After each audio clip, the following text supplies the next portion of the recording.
And about to get underway here on table number one, Vera Urbanovich, Isabelle Stelly. And this is the fifth round of women's singles qualifying.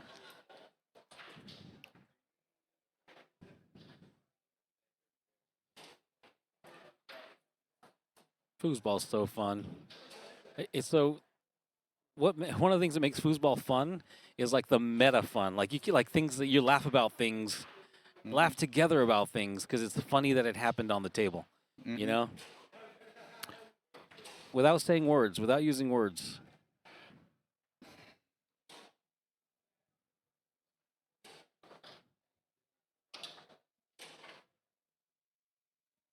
Here's Urbanovich. Vera, originally from Russia, now living in Northern California, I believe. Are we missing table sound? Do we not have table sound? We'll find out here in a second. Do we have table sound? Just. Or what we don't have an audio guy is what we don't have. Okay. Yeah. Again, early in the day, folks, getting ready for some big-time elimination matches later today in the singles competitions. Stelly trying to come near side. Best 2 games out of 3, and again, this is a 5th round qualifier. And after this, they'll seed the ladies. I think there's 26 lady players that I think all will make the. I think they're going to qualify, but there'll be some buys in there, right? There'll be some buys. Yeah, top 5 or 6 will get buys.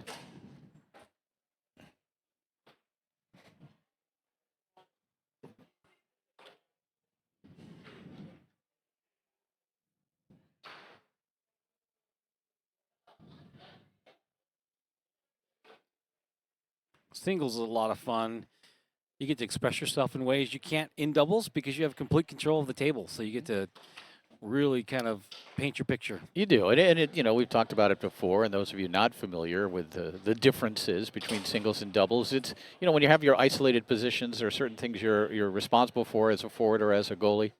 In singles, it's similar in that you are a forward at times, you are a goalie at times, but it's also all that in between stuff. It's picking up loose balls. It's being in defensive position ahead of the opponent, having possession. It's a lot of little things that really make up a singles player. It really is a different game while having similarities. And how much more mental lapses play into singles? So, for example, in doubles, you can take not that a lot of the top players do it. You could take a little mental mini break when your goalie has the ball or when the forward is dancing around with it and you're playing goal area and you're harder to do as a goalie because you're always worried about the slop coming in. But you can have these lapses. Too much of a lapse and you're gonna be a weakness. It happens. In singles, there's no time for that. Yeah, no. You got to be way more careful. Yeah, I mean, that's why you do want to use your timeouts in singles, certainly, and have an approach also. You always want to kind of know what you're going to do from not just the 5-row and 3-row if you're a forward, but really the entire table and how you're going to set the pace, control the tempo, and there's a little bouncing slingshot from Urbanovich. Gets her on the scoreboard here in game 1. It's 2-1. I clearly remember being in a high-stakes singles match. It was like the finals of expert singles, Cal State, whatever it was, 2002. And I remember the opposing player having the ball, and I was just thinking, did saber-toothed tigers really just eat people right off of the fire pit, man? Were they just like... It happened. And I was just like, and that was I was thinking about saber-toothed tigers the whole time. And, and that's kind of indicative of the ceiling of my singles game. Yeah. No, it had to happen. There were campfires, and while I would guess that saber-tooths were somewhat afraid of fire, they also got hungry. No, yeah. And it's tough. A woolly mammoth, one saber-tooth's not taking down a mammoth, but it would take a few of them. So like lunch meat, dude. Like, anyway. It's 4-1 here in game 1 as we go a little bit off topic, but it's early in the day. We're just sort of stretching our commentary muscles as we build towards what should be a great evening of singles foosball tonight. I might have to relay that story again when people are actually watching this. Maybe so, or maybe not. Because I think it highlights. And a lot of people don't realize. First of all, I do want to make sure everyone realizes that saber-toothed tigers did not live during the time of dinosaurs. That's right. All right. Yeah, despite what the Flintstones might tell you, you can't believe everything you see on TV. I can't believe every cartoon you've You seen know, as a kid. cannot. But they did live simultaneous with human beings. Right. That's right. And so, as did mammoths. And I think Mhm. in both cases, I think man, as he is ought to do at times. And there's a beautiful little left-handed slingshot by Isabelle Stelly. It's 1-0. This may be quick work. I don't know what we're going to do. And we might want to try to get another matchup here. If this is quick work, Isabelle, at this point, playing at a different pace, and Vera still has some opportunity to dial it in and get focused. You know, Isabelle has several advantages in that, you know, she loves foosball. She lives in an area, a part of the country that is a hotbed. And her significant other is one of the best players in the world, a 3-time Tornado World Champion. And so Isabelle, right now, on top of her game, she gets a lot of table time in, as you can tell. You saw that one play where she worked it up the table with a sticking that 2 to the 5 and then sticking it high lane 5 to 3.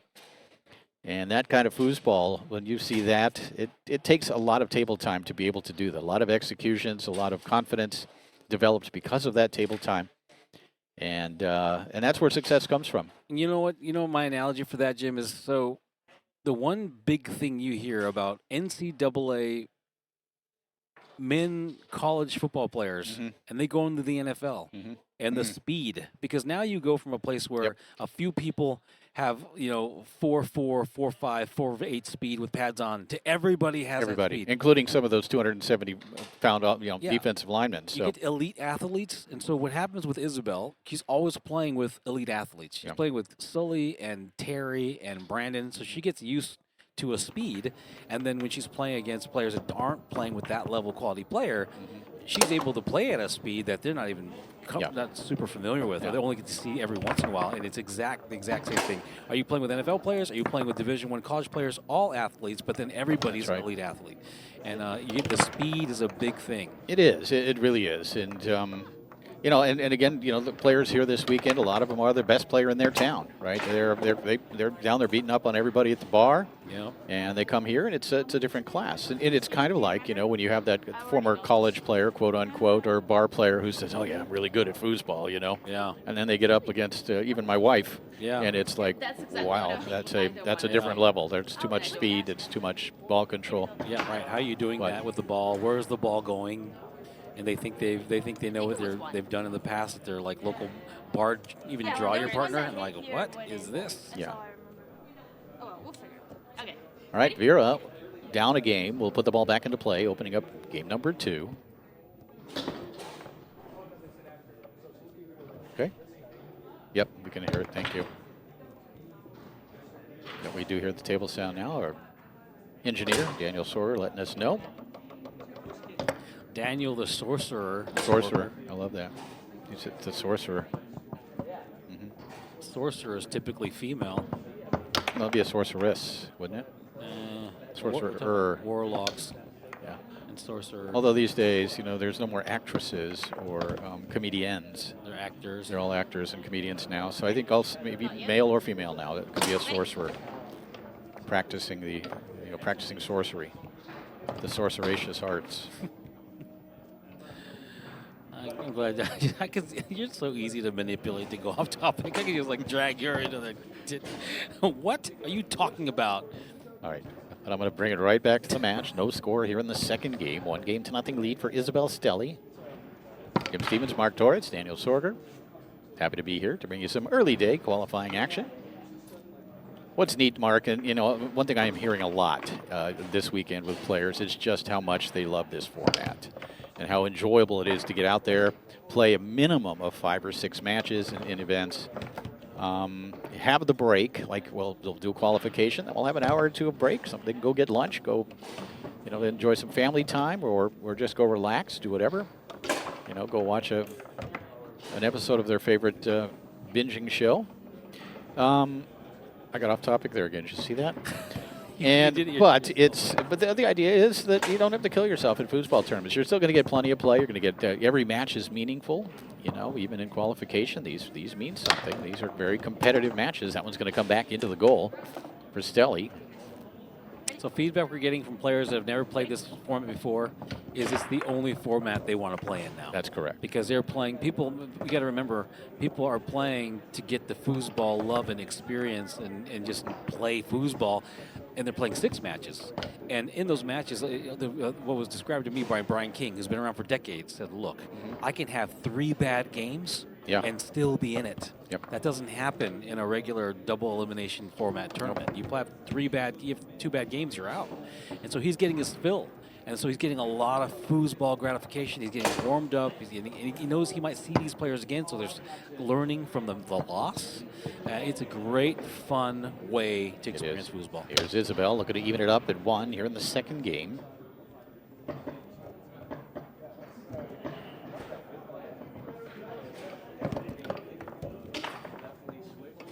So Stelly leading 1-0. Go ahead. Just want to get some feedback. Yesterday, the table 2 matches, there was a error in the transition of the live feed. We got it figured out. All those matches were recorded locally. Okay. So although those matches did not stream live, they'll all be searchable by player name at InsideFoos.com. All that stuff, we have it. So, apologies for the absence of the live feed. We have that figured out for today. We have solutions for that today. All those matches will be available. That's right. InsideFoos.com. And there are some subscribers, I think, this weekend, some new ones, some new folks coming on board, and I just want to make sure that they are aware that there are thousands and thousands of hours of historic matches available to you as well. Yes, you can watch this event live and in replay, but you also have access to the history of foosball going back to the early 1990s. Take advantage of that is what we're saying. What's amazing about that, Jim, is if you are a hardcore fooser that wants to develop your game and loves foosball, everything you need to know to be the greatest player of all time, if you're capable of it, is in the archive.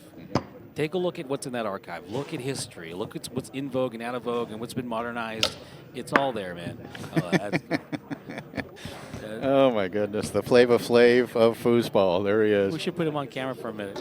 We should get a camera. We should put Key in on camera for a minute. Yeah, I don't know. Come be honest. There's 3-0 here. All right, come on around in between us here, Ken. Daniel, can you come to our shot real quick here? Okay, sorry. Oh, we just want to show off what you're wearing. You want to be 3-0 lead here in the second game for Vera Urbanovich after Stelly came out and was strong in that opening game. In fact, I think Mark was predicting that this was going to be a quick one. I like being wrong about that kind of thing. Yeah. Well, it's good. It's a good thing you don't mind being. Ready.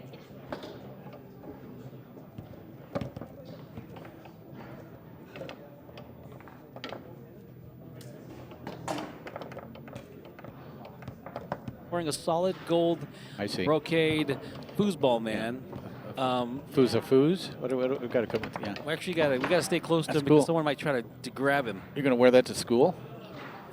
That is really something. Yeah. Pretty. And what is? Yeah, my kids are here this weekend, folks. The kind of tournament you bring your kids to. Yeah, that's the other thing. It really is a family-friendly environment and format.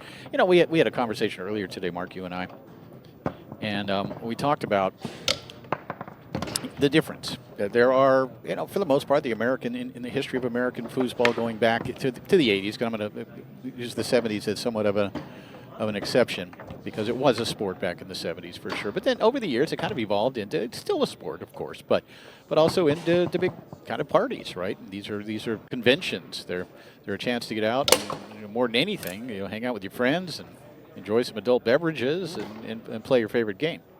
But the approach here with the ITSF and the way it's always been with Farid Lunas and company is it is a sport. There is a dress code, and I'm not sure Vera is Vera's outfit sporting.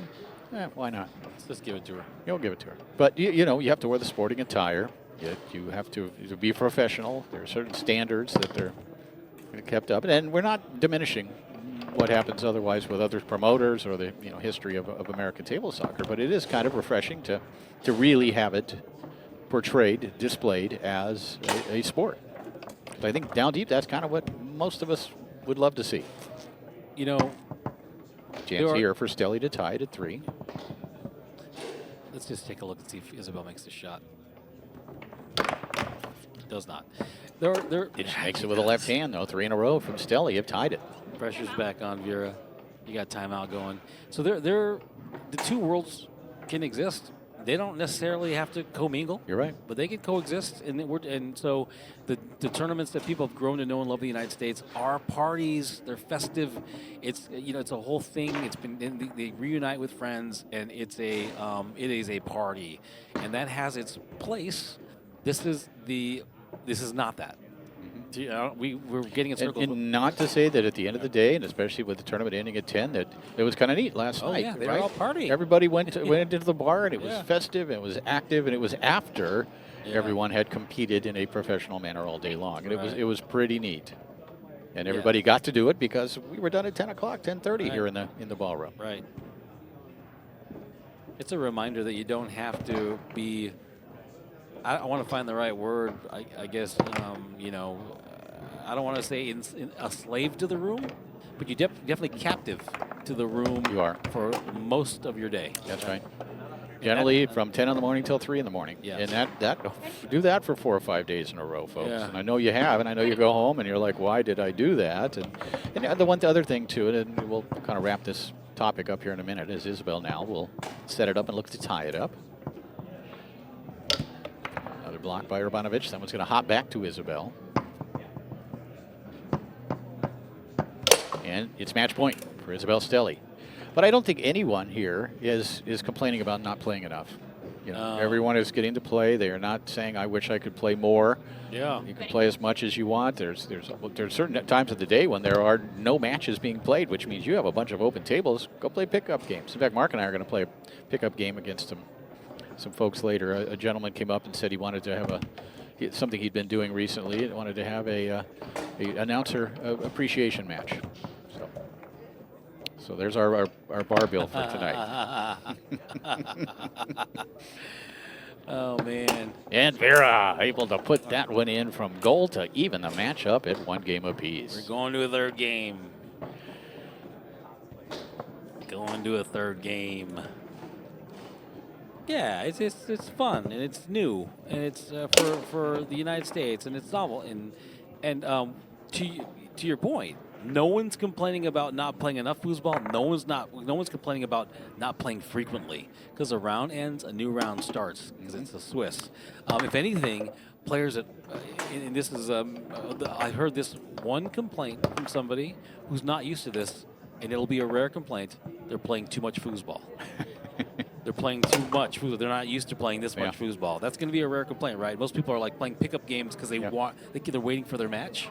But what makes it an athletic event too is endurance, and durability is part of it.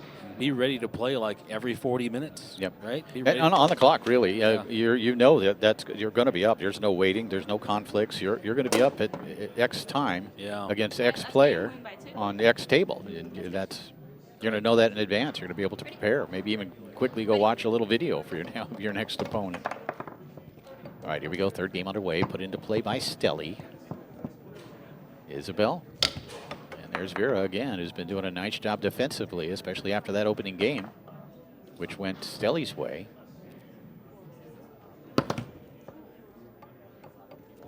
And the tic-tac pull kick here makes it 1-0.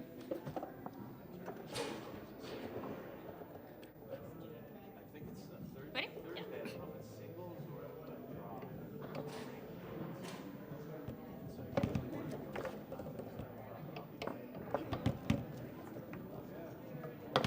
One game apiece, 1-0 in favor of Stelly. This is final round of, I believe it's final 5th round, we'll say, of women's qualifying.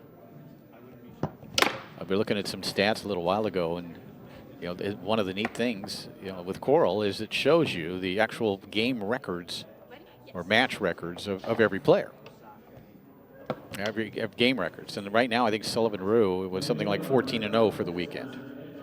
You can actually go in there and see what the players' records are for the weekend. It's actually kind of fascinating.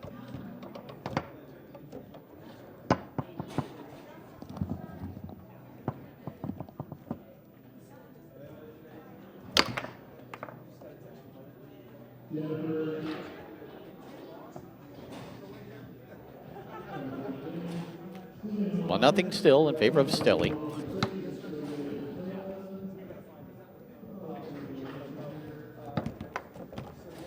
And she knocks that one off the back wall. That's semi-intentional play there, I think. Then Vera.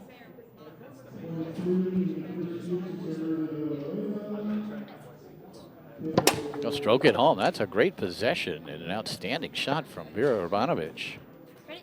As she set that one up, took some time, and then drilled along. It's 1-1. After that opening game, which I believe was 5-1 in favor of Stelly, Urbanovich pulls out game 2, 5-4, and is now evened it at 1 here in this third game, doing a nice job.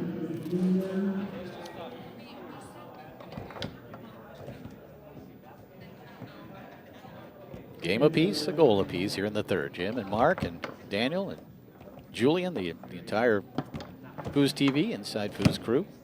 That's a nice save there by Urbanovich, who got back there to aggressively contain the ball in her goal area.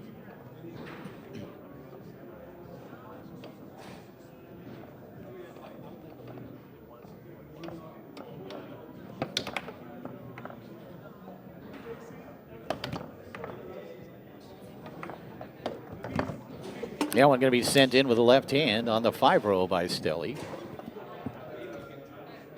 She's up 2-1.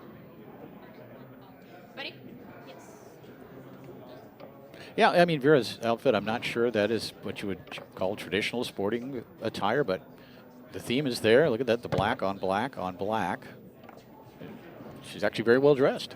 I think if you could win a tournament looking as slick as that, Yeah, it looked good in the Pretty pictures. cool. Yeah. But that it's again, intimidating for sure. yeah, I think so. Yeah.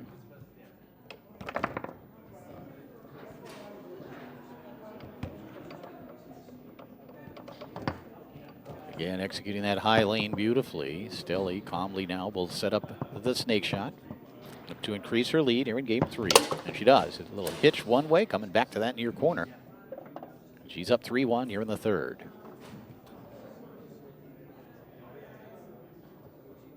Ready? Yes.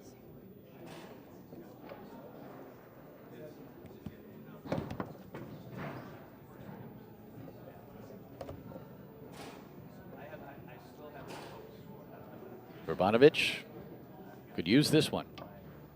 Last possession, she had a beautiful long pull shot after taking her time. Let's see what she does here. Again, taking some time, and is able to rattle it home. But you know, that's the right hole, Jim, because you can't block everything, and Isabelle's clearly good at blocking along because she sees them all the time. The 3/4 long split is going to be there. Going to be a good one. So it was the right hole. And especially when you take 12 seconds of your 15, but back comes Isabelle, and she'll have her second match point. She had one in that second game. She's up 4-2 here in the third here. Ready? Yeah.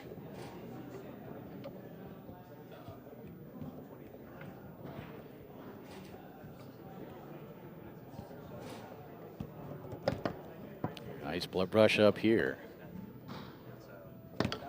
Tried to go with the dink. Isabelle stayed home to make the block.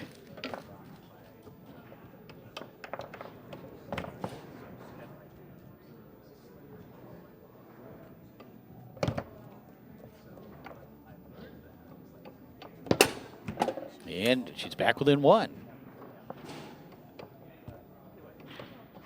Ready? Ready? Taken away here by Vera. Trying to grind out this final ball if she can.